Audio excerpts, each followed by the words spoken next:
ನಮ್ಮ ಕನ್ನಡ 9 ನ್ಯೂಸ್ ಎಲ್ಲ ಚಂದಾದಾರರಿಗೆ ಹೊಸ ವರ್ಷದ ಹಾರ್ದಿಕ ಶುಭಾಶಯಗಳು.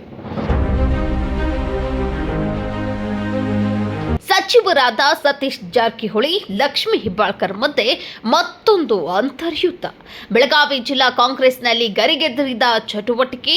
ಆಪ್ತರಿಗೆ ಕಾಂಗ್ರೆಸ್ ಜಿಲ್ಲಾಧ್ಯಕ್ಷ ಹುದ್ದೆ ಕೊಡಿಸಲು ಸಚಿವರಲ್ಲಿ ಗುದ್ದಾಟ. ಕಳೆದ 11 ವರ್ಷಗಳಿಂದ ಬೆಳಗಾವಿ ಕಾಂಗ್ರೆಸ್ ಜಿಲ್ಲಾಧ್ಯಕ್ಷರಾಗಿರುವ ವಿನಯ್ ನಾವಲಗಟ್ಟಿ 3 ಅವಧಿಗೆ ಅಧ್ಯಕ್ಷರಾಗಿರುವ ನಾವಲಗಟ್ಟಿಗೆ ಈ ಸಲ ಕೋಕ್ ಸಾಧ್ಯತೆ. ನೂತನ ಅಧ್ಯಕ್ಷ ಹುದ್ದೆಯನ್ನ ತಮ್ಮ ಆಪ್ತರಿಗೆ ಕಟ್ಟಲು ಸಚಿವರ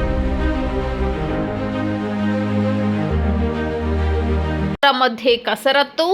ತಮ್ಮ ಪುತ್ರ ಮೃಣಾಲ್ಗೆ ಅಧ್ಯಕ್ಷ ಸ್ಥಾನ ಕೊಡಿಸಲು ಹೆಬ್ಬಾಳ್ಕರ್ ಕಸರತ್ತು. ಲೋಕಸಭೆ ಚುನಾವಣೆಯಲ್ಲಿ ಸೋತ ಬಳಿಕ ಪುತ್ರ ಮೃಣಾಲ್ಗೆ ಅಧ್ಯಕ್ಷ ಪಟ್ಟ ಕಟ್ಟಲು ಪ್ಲಾನ್ ಮಾಡಿದ್ದ ಹೆಬ್ಬಾಳ್ಕರ್. ಜಿಲ್ಲಾ ಕಾಂಗ್ರೆಸ್ನಲ್ಲಿ ಮೃಣಾಲ್ ಹೆಬ್ಬಾಳ್ಕರ್ಗೆ ವಿರೋಧ ಹಿನ್ನೆಲೆ ಆಪ್ತನಿಗೆ ಪಟ್ಟ ಕಟ್ಟಲು ಹೆಬ್ಬಾಳ್ಕರ್ ತಂತ್ರ.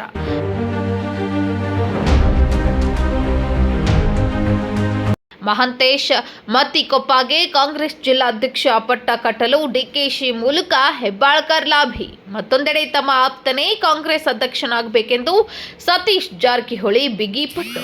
ಬಸವರಾಜ ಶೇಗಾವಿ ಕಾಂಗ್ರೆಸ್ ಜಿಲ್ಲಾಧ್ಯಕ್ಷ ಪಟ್ಟ ಕಟ್ಟಲು ಸತೀಶ್ ಜಾರಕಿಹೊಳಿ ತಂತ್ರ. ಯಾವ ಸಚಿವರ ಆಪ್ತನಿಗೆ ಬೆಳಗಾವಿ ಕಾಂಗ್ರೆಸ್ ಜಿಲ್ಲಾಧ್ಯಕ್ಷ ಪಟ್ಟ ಎಂಬುದೇ ಕುತೂಹಲ.